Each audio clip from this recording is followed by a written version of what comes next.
At eto na nga, isang malaking problema ng owner ng Miss You na si Anja Rotatip matapos di umanong nagsilayasan lahat ng national director ng iba't ibang bansa.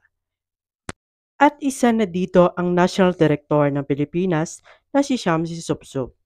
Dahil naniniwala siya hanggat naandyan si Ann Jaca Rotatip ay palaging kaguluhan at kasinungalingan lamang ang mga nananalo na di naaayon sa mga judges puntos na binigay nila.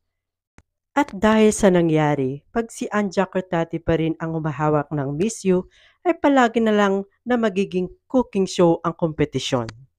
At nagbigay na rin ng mga opinyon ang mga taga-iba't ibang bansa na national director ng kani-kanilang bansa.